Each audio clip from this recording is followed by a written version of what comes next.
የክርስትና ሃይማኖት በአራተኛው መቶ ክፍለ ዘመን ወደ ኢትዮጵያ የገባው በማን ዘመነ መንግስት ነበር? ሀ በንጉስ ላሊበላ፣ ለ አጼ ይኩኖ አምላክ፣ ሐመሮሃ አጼ ፋሲለደስ። ክፍል 2 የ2018 ዓመተ ምህረት የ8ኛ ክፍል ህብረተሰብ ትምህርት ሞዴል ፈተና። ምስጋና ለባህር ዳር ከተማ አስተዳደር ትምህርት መምሪያ።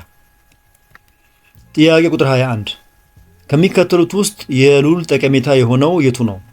ሀ በተለያየ ቦታዎች መካከል ያለን ርቀት በቀላሉ ለማስላት፣ ለ የወቅቶች መፈራረቅን ለመለየት ያስችላል፣ ሐመሮሃ አንድን ሰፊ ክልል በአንድ ጊዜ ለመመልከት ያስችላል፣ መ በተለያዩ ክስተቶች መካከል ያለውን መልክዓ ምድራዊ ዝምድናን ለማጥናት ያስችላል።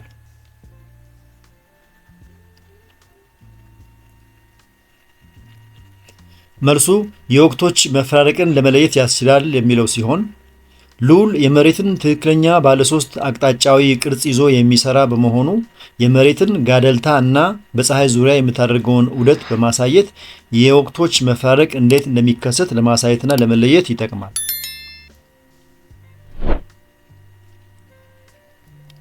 ጥያቄ ቁጥር 22 በአንድ ወረዳ የሚኖረው ጠቅላላ የህዝብ ብዛት 30 ሚሊዮን ቢሆን በገጠር የሚኖረው ህዝብ ደግሞ 20 ሚሊዮን ቢሆን የታረሰው የመሬት የቆዳ ስፋት 2000 ካሬ ኪሎ ሜትር ቢሆን የግብርና የህዝብ ጥግግቱ ስንት ነው?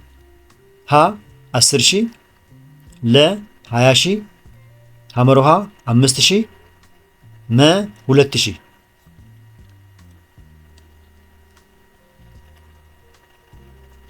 ረጋ ብላችሁ አስተውላችሁ አስሉ። ተረጋግታችሁ ስታሰሉት የሚመጣው መልስ 10000 የሚለው ነው። የግብርና የህዝብ ጥግግት የሚሰላው በገጠር የሚኖረውን የህዝብ ብዛት ለታረሰው የመሬት ስፋት በማካፈል ነው።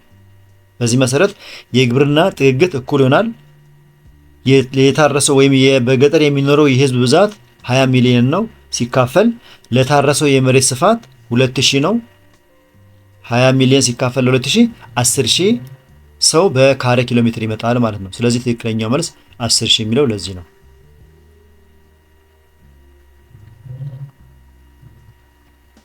ጥያቄ ቁጥር 23 ግጭት ውስጥ የገቡትን ግለሰቦች ይሁንታ ሳይፈልግ ጉዳዩን የሚያይና ህግን ተከትሎ ውሳኔ የሚሰጥ አካል የሆነው የቱ ነው? ሀ ዳኝነት፣ ለ ድርድር፣ ሐመሮሃ ሽምግልና፣ መ ግለሰባዊ ግጭት።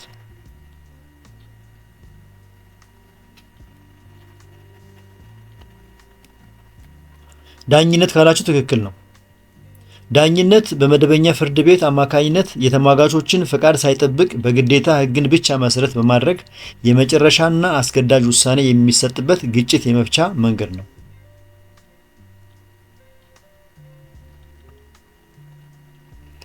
ወደ ጥያቄ ቁጥር 24 ስንሄድ ከሚከተሉት ውስጥ በትክክል የተዛመደው የቱ ነው? ሀ ካሳ ምርጫ አጼ ተክለ ጊዮርጊስ፣ ለ ካሳ ኃይሉ አጼ ቴዎድሮስ፣ ሐመሮሃ ዋክሹም ጎበዜ አጼ ዮሐንስ፣ መ ካሳ በዝብዝ አጼ ኃይለ ሥላሴ።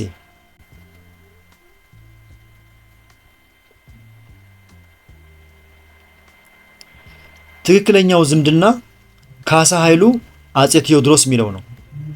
ካሳ ኃይሉ በየካቲት 1847 ዓመተ ምህረት በደረስጌ ማርያም ዘውድ ጭነው ሲነግሱ የንግስና ስማቸው አጼ ቴዎድሮስ ሁለተኛ ተብሏል ወይም ዳግማዊ አጼ ቴዎድሮስ ተብሏል።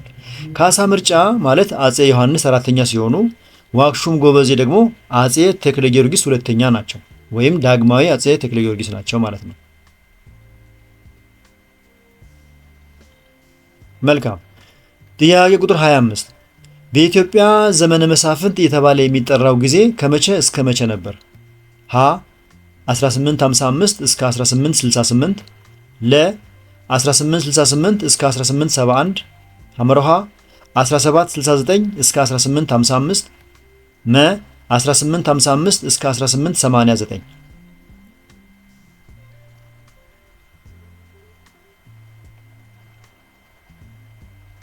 በኢትዮጵያ ዘመነ መሳፍንት እየተባለ የሚጠራው ጊዜ ከ1769 እስከ 1855 የነበረው ወቅት ነው።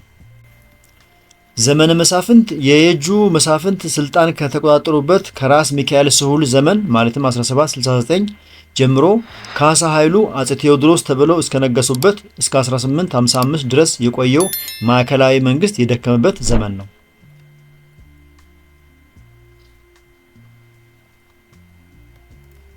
26ኛ አጼ ዮሐንስ ከንጉስ ምኒልክ ጋር የነበራቸውን ልዩነት በሜይ 20 1878 ለመፍታት የተፈራረሙት ስምምነት ምን በመባል ይጠራል? ሀ አድዋ፣ ለ ገለልተኛ፣ ሐመሮሃ ውጫሌ፣ መ ልቼ።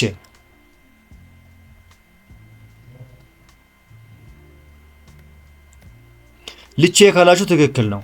የልቼ ስምምነት በ1878 የተፈረመው በአጼ ዮሐንስ አራተኛና በሸዋው ንጉስ ምኒልክ መካከል የነበረውን የስልጣን ሽኩቻ ለመፍታት ሲሆን ንጉስ ምኒልክ ለአጼ ዮሐንስ የበላይነት እውቅና የሰጡበት ስምምነት ነው።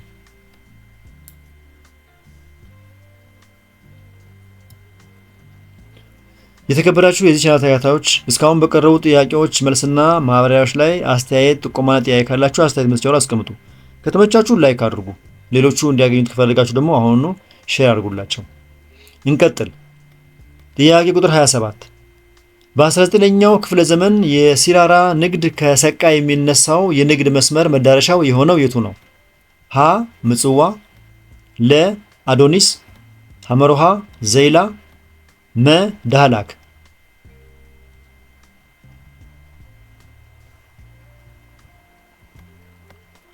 ዘይላ ካላችሁ ትክክል ነው። በ19ኛው ክፍለ ዘመን በደቡብ ምዕራብ ኢትዮጵያ ከጅማ ወይም ሰቃ የሚነሳው የረጅም ርቀት የሲራራ ንግድ ዋና መስመር መዳረሻውን በምስራቅ በኩል ወደሚገኘው የኤደን ባህረ ሰላጤ ወደብ ወደ ሆነችው ዘይላ ያደርግ ነበር።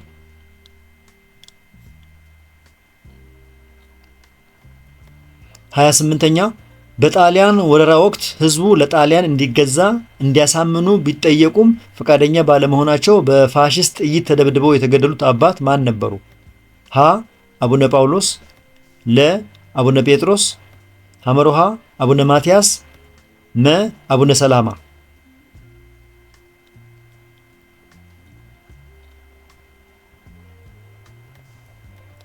አቡነ ጴጥሮስ ካላችሁ ትክክል ነው። የላሊበላው ሊቀ ጳጳስ አቡነ ጴጥሮስ በፋሺስት ጣሊያን ወረራ ወቅት ለአምባገነኑ የጣሊያን ጦር አልገዛም በማለታቸውና ለኢትዮጵያ መሬትና ህዝብ ታማኝነታቸውን በመመስከራቸው ሐምሌ 22 ቀን 1928 ዓ.ም አዲስ አበባ ውስጥ በጥይት ተደብድበው በሰማዕትነት አልፈዋል።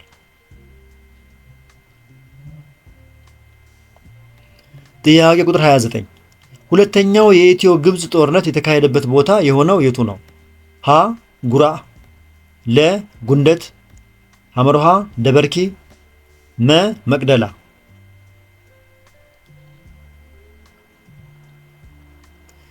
ሁለተኛው የኢትዮ ግብጽ ጦርነት የተካሄደበት ቦታ ጉራ ነው። በኢትዮጵያና በግብጽ መካከል ሁለት ዋና ዋና ጦርነቶች ተካሂደዋል። አንደኛው የጉንደት ጦርነት ህዳር 1875 የተካሄደው ሲሆን ሁለተኛውና የማጠቃለያው የጉራ ጦርነት መጋቢት 1876 አጼ ዮሐንስ የግብጽን ጦር በድል ያሸነፉበት ነው።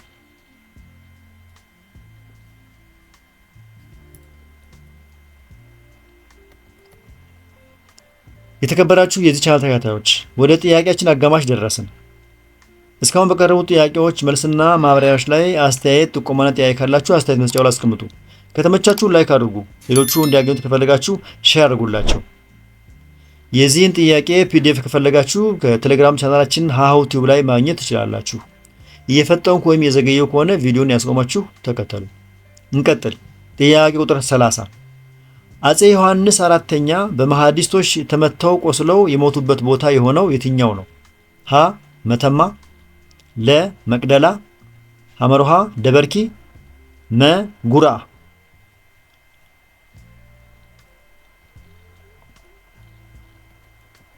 መተማ ካላችሁ ትክክል ነው።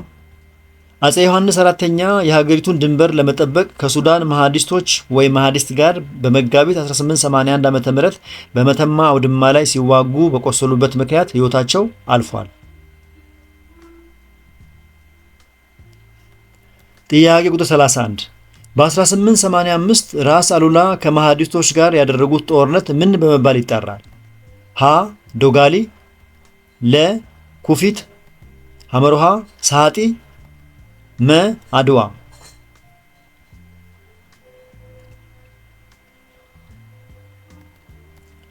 ኩፊት ካላችሁ ትክክል ነው። ታዋቂው የጦር መሪ ራስ አሉላ እንግዳ በሰፕቴምበር 1885 ዓ.ም ከሱዳን መሐዲስቶች ጋር ያደረጉትና ያሸነፉበት ታላቅ ጦርነት የኩፊት ጦርነት በመባል ይታወቃል። የዶጋሊ ጦርነት ከጣሊያን ጋር የተደረገው ነው።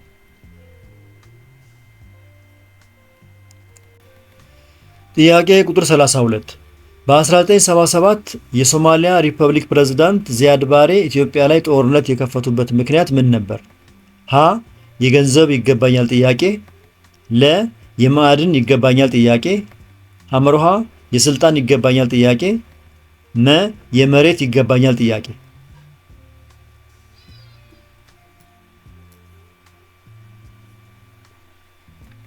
ትክክለኛው መልስ የመሬት ይገባኛል ጥያቄ የሚለው ነው።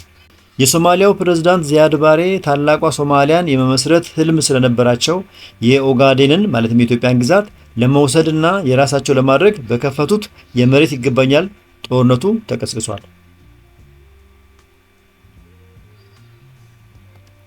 33ኛ ለመጀመሪያ ጊዜ በኢትዮጵያ የታተመው ጋዜጣ የሆነው የቱ ነው? ሀ አዲስ ዘመን፣ ለ አእምሮ፣ ሐመሮሃ ሄራልድ፣ መ በኩር።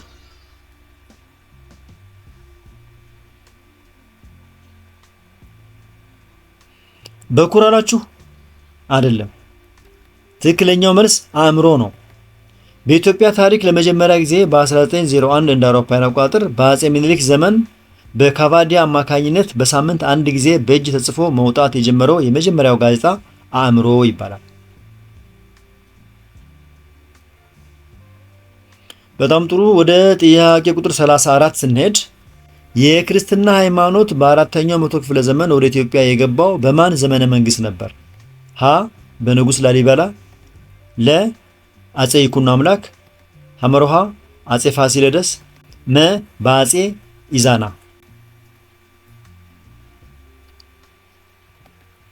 ትክክለኛው መልስ በአጼ ኢዛና የሚለው ነው። የክርስትና እምነት በ330 ዓመተ ምህረት ማለትም በአራተኛው መቶ ክፍለ ዘመን በአባ ሰላማ ወይም ፍሬምናጦስ አማካይነት የአክሱም ንጉስ የነበሩት አጼ ኢዛና ክርስትናን የመንግስት ይፋዊ ሃይማኖት አድርገው ተቀብለዋል።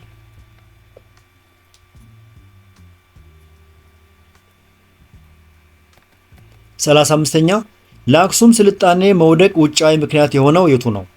ሀ የአዶሊስን ወደብ አረቦች መቆጣጠራቸው፣ ለ የቤጃ አርብቶ አደሮች አመጽ፣ ሐመሮሃ የስልጣን ሽኩቻ፣ መ ወረራን መቋቋም አለመቻል።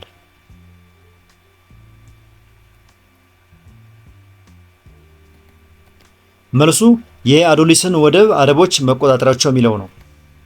የአክሱም ስልጣኔ በኢኮኖሚ የጠነከረው በባህር ንግድ ነበር። ይሁን እንጂ ሙስሊም አረቦች እየጠነከሩ መጥተው የአዶሊስን ወደብና የቀይ ባህር የንግድ መስመር መቆጣጠራቸው ለአክሱም መዳከምና መውደቅ ትልቁ ውጫዊ ምክንያት ነው።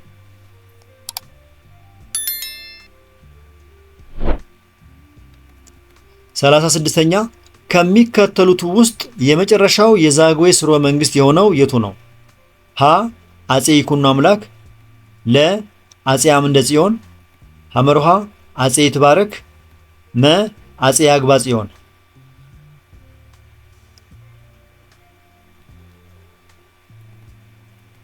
መልሱ አጼ ይትባረክ የሚለው ነው። የዛጉዌ ሥርወ መንግስት የመጨረሻው ንጉስ አጼ ይትባረክ ሲሆኑ በ1270 ዓመተ ምህረት ስልጣኑን ወደ ሰሎሞናዊ ሥርወ መንግስት መስራች ወደ አጼ ይኩኖ አምላክ ያስረከቡት ወይም የተሸነፉት እሳቸው ናቸው።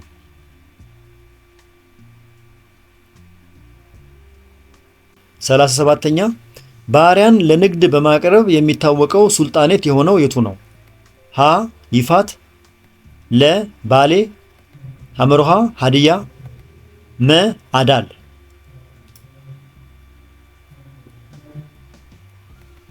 ትክክለኛው መልስ ሀዲያ ነው። በመካከለኛው ዘመን የነበረው የሀዲያ ሱልጣኔት ወይም ግዛት በተለይ ወጣት ወንዶችና ሴቶችን ለቀይ ባህርና ለመካከለኛው ምስራቅ የባሪያ ንግድ ገበያ በስፋት በማቅረብ ይታወቅ ነበር።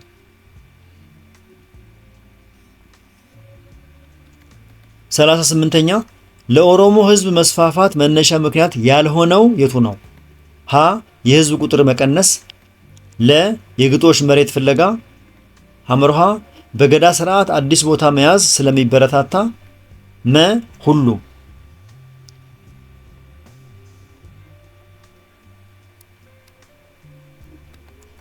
መልሱ የህዝብ ቁጥር መቀነስ የሚለው ነው።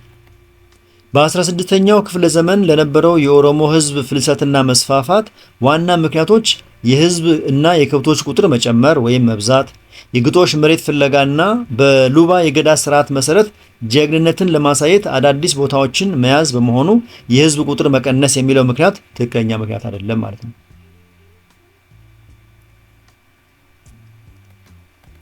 ወደ ጥያቄዎቻችን ማገባደጃ ደረስን።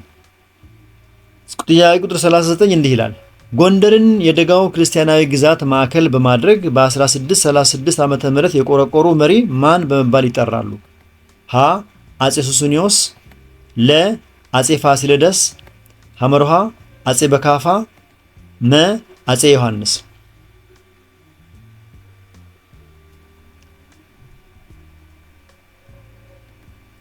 መልሱ አጼ ፋሲለደስ የሚለው ነው። አጼ ፋሲለደስ በ1636 ማለትም በ1629 አካባቢ ጎንደርን የኢትዮጵያ ቋሚ ዋና ከተማ አድርገው በመቆርቆር የታወቁትን የጎንደር ግንቦች ማነጽ የጀመሩ ታላቅ ንጉስ ናቸው። ወደ ክፍል 2 የመጨረሻ ጥያቄ ደረስን። ጥያቄ ቁጥር 40 ከሚከተሉት ውስጥ ለዘመነ መሳፍንት መነሻ ምክንያት የሆነው የቱ ነው? ሀ ገበሬዎች በጦርነት እንዲሳተፉ መገደድ፣ ለ የእርሻ ማሳዎች የጦር አውድማ መሆን፣ ሐመርሃ የአጼ ኢዮአስ መገደል፣ መ ነጋዴዎች በሽፍቶች መዘረፍ።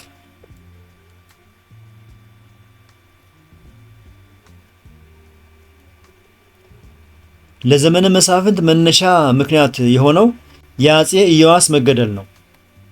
በ1769 ዓመተ ምህረት በራስ ሚካኤል ስሁል ትዕዛዝ የወጣቱ ንጉስ አጼ ኢዮአስ መገደል የማዕከላዊው የንጉሳዊ ስልጣን ክብር እንዲያከትምና የክልል መሳፍንት የራሳቸውን የበላይነት እንዲያውጁ ያደረገ ቀጥተኛ መነሻ ምክንያት ነው። የተከበራችሁ የዚህ ቻናል ተከታታዮች እስካሁን በቀረቡ ጥያቄዎች መልስና ማብራሪያዎች ላይ አስተያየት፣ ጥያቄና ጥቆማ ካላችሁ አስተያየት መስጫው ላይ አስቀምጡ። ከተመቻችሁ ላይክ አድርጉ። ሌሎቹ እንዲያገኙት ከፈለጋችሁ ደግሞ ሼር አድርጉላቸው። በዚህ ቻናል ላይ የተለያዩ የ8ኛ ክፍል ሞዴልና ሚኒስትሪ ጥያቄዎች ስለሚገኙ እነሱን በቀላሉ ለማግኘት ቻናሉን አሁኑ ሳብስክራይብ አድርጉ። የዚህን ጥያቄ ፒዲኤፍ ከፈለጋችሁ ከቴሌግራም ቻናላችን ሃሁ ቲዩብ ላይ ገብታችሁ ማግኘት ትችላላችሁ። በክፍል 3 እስከምንገናኝ ድረስ መልካም የጥናትና የፈተና ዝግጅት ወቅት ይሁንላችሁ። አመሰግናለሁ። ቻው።